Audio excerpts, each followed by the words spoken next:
Let it be said that if Rasulullah sallallahu alayhi wa sallam wasn't, isn't, and won't be present amongst us, we would never know Allah subhanahu wa ta'ala. This is why we are required to love the Prophet sallallahu alayhi wa sallam. Our love for the Prophet sallallahu alayhi wa sallam manifests itself in many different ways. But quite simply, how does Allah subhanahu wa ta'ala want us to respect Rasulullah sallallahu alayhi wa sallam? He says in his own words, but asks Allah subhanahu wa ta'ala says in his own words, but he asks Rasulullah sallallahu alayhi wa sallam to remind us, قُلْ إِن كُنتُمْ تُحِبُّونَ اللَّهَ فَاتَّبِعُونِي يُحْبِبْكُمُ اللَّهُ.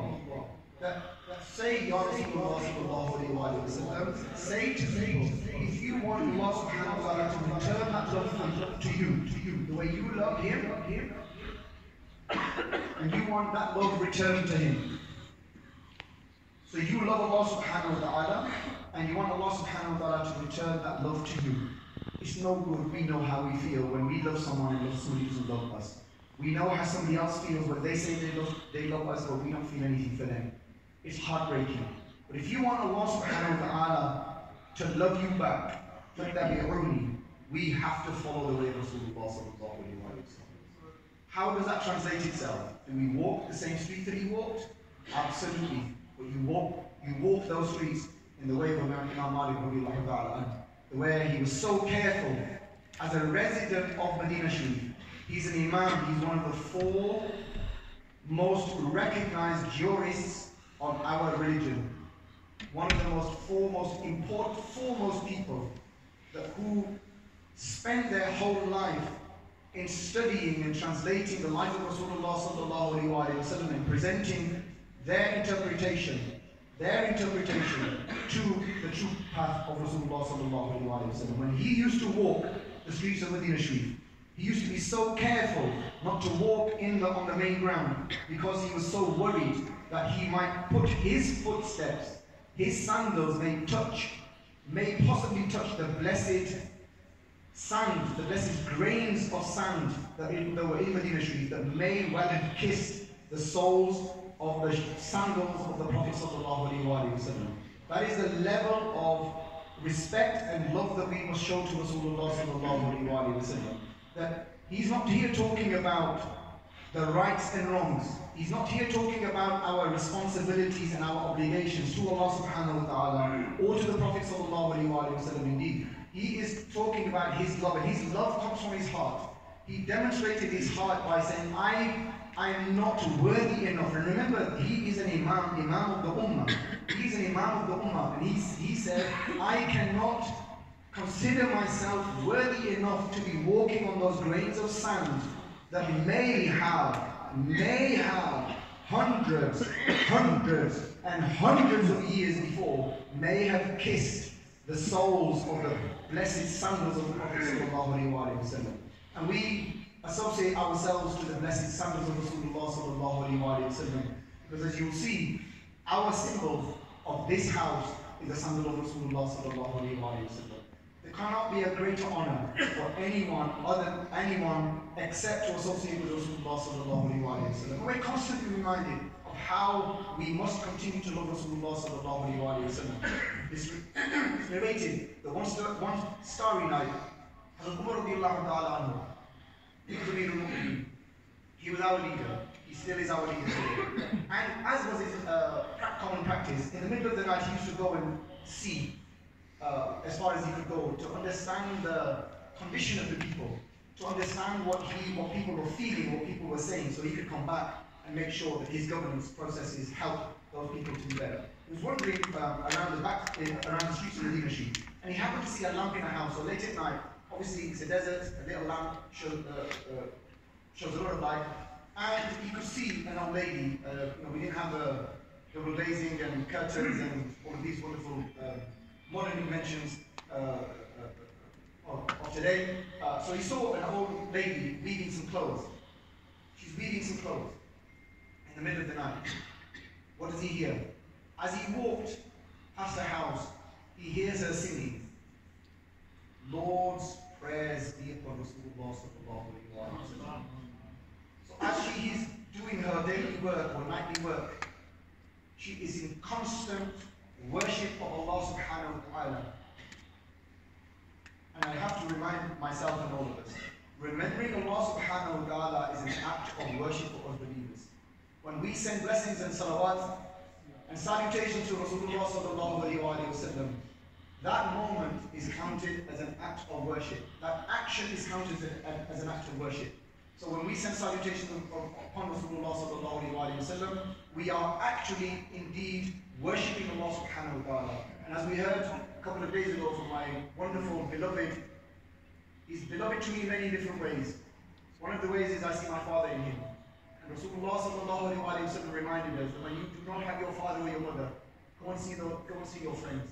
We are so fortunate that we don't need to go and see their friends, their friends come and see us. May Allah subhanahu wa ta'ala preserve all of our elders. It's so wonderful to see the family with Rasheed here today. May Allah subhanahu wa ta'ala give you long, happy lives. May Allah subhanahu wa ta'ala show you all and show us all the happinesses of your children and your grandchildren. May Allah subhanahu wa ta'ala continue to give us happy lives.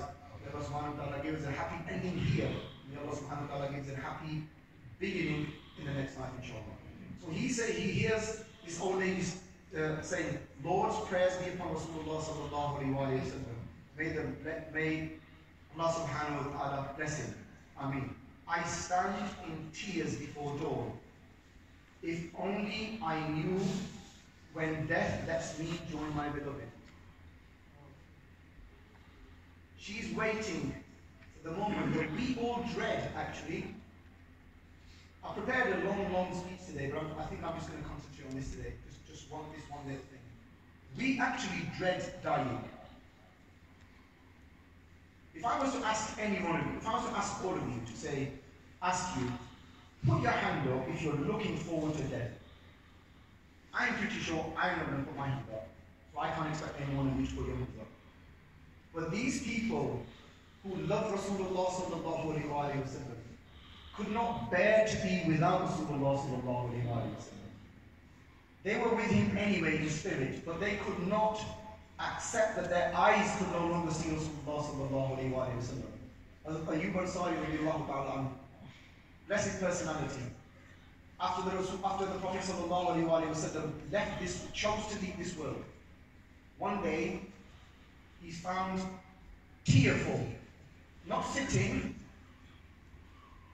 not worshipping. He's actually lying next to the grave of Rasulullah sallallahu alayhi wa sallam. He's in despair. I heard a brother of mine who went to Hazri Mubarak a few weeks ago. When he came back, he said to me, Rabbi, I'm depressed.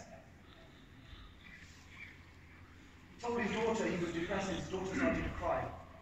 Thinking, now man, you've just been to the house of Allah subhanahu wa ta'ala. You've just been to the court of Rasulullah sallallahu alayhi wa sallam. How is it that you're anxious? How is it that you're stressed? How is it that you're distressed? And his heart spoke. And he said to his daughter, don't worry, I'm not distressed in that sense. But I am distressed because there is too much distance between me and Rasulullah sallallahu alayhi wa sallam. He's sitting amongst you today.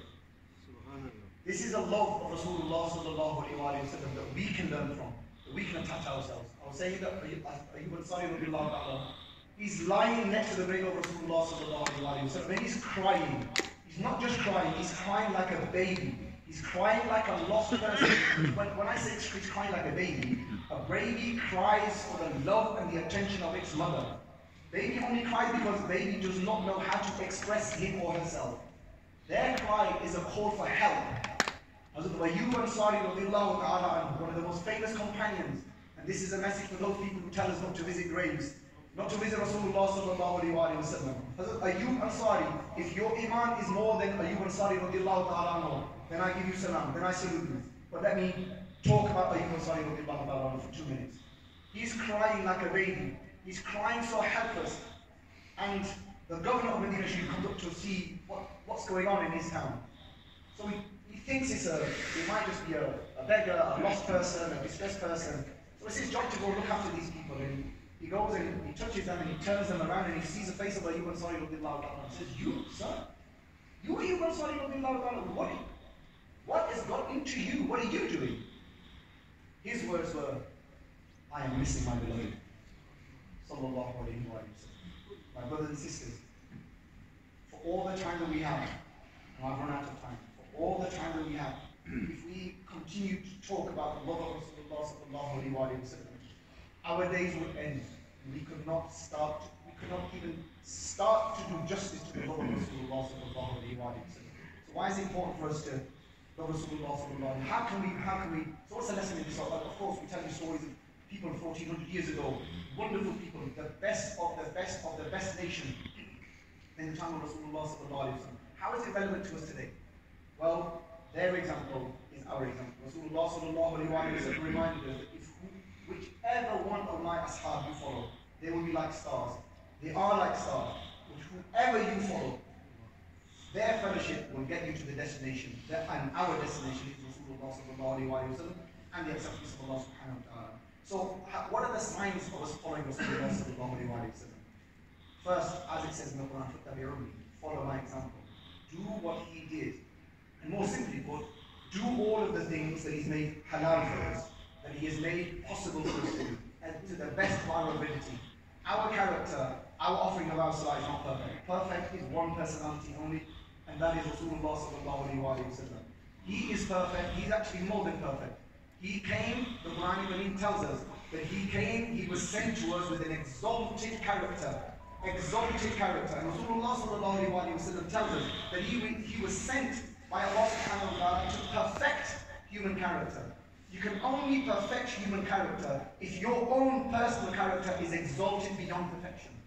My brothers and sisters, try to understand when we hear people talking about Rasulullah sallallahu alaihi wasallam as a human being. Yes, Allah subhanahu wa ta'ala sent Rasulullah sallallahu alaihi wasallam in the form of a human being such that you and I could actually understand with our little intellects about the mercy of Allah subhanahu wa ta'ala in the form of Rasulullah sallallahu alaihi wasallam. That is, he was in the form of a human being, but in the middle of his namaz he used to do this, he did this. He raised his hands once and then he brought them back, and he raised his hands again and he brought them back, and he raised his hands a third time, one hand, and he brought it back. In the middle of his salah, in the middle of his formal worship of Allah subhanahu wa ta'ala. And I'll end with this. After the salah, the Sahaba Ikram Ridwanullahi ta'ala alayhim, whose practice was to ask questions of Rasulullah sallallahu alaihi wasallam. Not the kind of questions that we and other people might ask. But they asked the questions so they would get a deeper understanding of Rasulullah sallallahu alaihi wasallam's way of life, so they could practice, they could strengthen their faith, they could strengthen their iman, and become stronger Muslims. So they asked him, Ya Rasulullah sallallahu alaihi wasallam, this action of yours is new. Is it another formal part of salah? Rasulullah sallallahu alaihi wasallam informed his blessed companions that this is not part of salah. I was in the middle of work talking to my Lord. Inshallah. Subhanallah. Allah subhanahu wa ta'ala talking to Rasulullah sallallahu alaihi wasallam talking to Allah subhanahu wa ta'ala. That is what you and I do, my brothers and sisters, in our salah. When we stand up, Alhamdulillah Rabbil Alameen, that's you telling Allah subhanahu wa ta'ala, all praises for Allah subhanahu wa ta'ala. And when you sit down, At-tahiyyatu lillahi wa salawatu wa you are sending salutations upon Rasulullah sallallahu alaihi wasallam. You are reminding yourself of the conversation between Allah subhanahu wa ta'ala and Rasulullah sallallahu alaihi wasallam. Assalamu alayka ayyuhan nabiyyu wa rahmatullahi wa barakatuh. Constantly we are reminded of Rasulullah sallallahu alaihi wasallam. And there are people who say that if you think about Rasulullah sallallahu alaihi wasallam in your salah is not accepted. I challenge you. If you do not think of Rasulullah sallallahu alaihi wasallam, I cannot say whether your salah is accepted or not. Only Allah subhanahu wa ta'ala will know. But I know my salah is accepted because I think of Rasulullah sallallahu alaihi wasallam in my salah. I know if I did not think about my Rasulullah sallallahu alaihi wasallam in my salah, I know that my salah would be short. Because how can I raise my hands like this and not think this is how my Rasul sallallahu alaihi wasallam used to raise his hand? How can I not fasten my hands like this and not without any knowledge that Rasulullah sallallahu alaihi wasallam used to fasten his hands? How can I not bow to Allah subhanahu wa ta'ala in the way of Rasulullah sallallahu alaihi wasallam? I would never have known this if it wasn't for Rasulullah sallallahu alaihi wasallam. So when we talk about Rasulullah sallallahu alaihi wasallam, it is our way of saying shukr alhamdulillah. We have a reason for living. We have a reason for living. We have a reason for living. If Rasulullah sallallahu alaihi wasallam wasn't here, we would. Allah subhanahu wa ta'ala says, the world was ready to fall into hell. Rasulullah sallallahu alaihi wasallam came and guided them to heaven. Rasulullah sallallahu alaihi wasallam came at that time in the period of ignorance. the most ignorance that humanity has ever faced. The size of the challenge requires the size of the answer. Rasulullah sallallahu alaihi wasallam came as the best part of Allah subhanahu wa ta'ala's creation, because the rest of creation had become ignorant. Rasulullah sallallahu alaihi wasallam came, and where brothers were fighting each other, where brothers were killing each other, where children were murdering and selling their mothers, Rasulullah sallallahu alaihi wasallam came and changed enemyship into brotherhood. This is why we're called Ummah. This is why we are gathered here today on the Yom al-Jummah, as on the day of congregation. So we recognize, so we practice the way Rasulullah sallallahu alaihi wasallam. Everything we do, my brothers and sisters, every single thing that we do in remembrance of Allah subhanahu wa ta'ala, Rasulullah sallallahu alaihi wasallam. And I'll end with this, because I've got over my time. Every action we are reminded, and I wish you often remind us of this. Everything that you think about, everything that you intend on doing, and everything that you actually do, think when you're thinking, think when you're planning, and think when you're doing.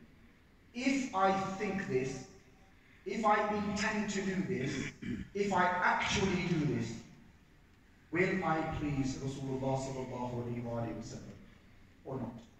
If you please Rasulullah sallallahu alaihi wasallam in those three actions, in those thoughts, intentions, and actions, then continue with whatever you're thinking about doing and intending and acting upon.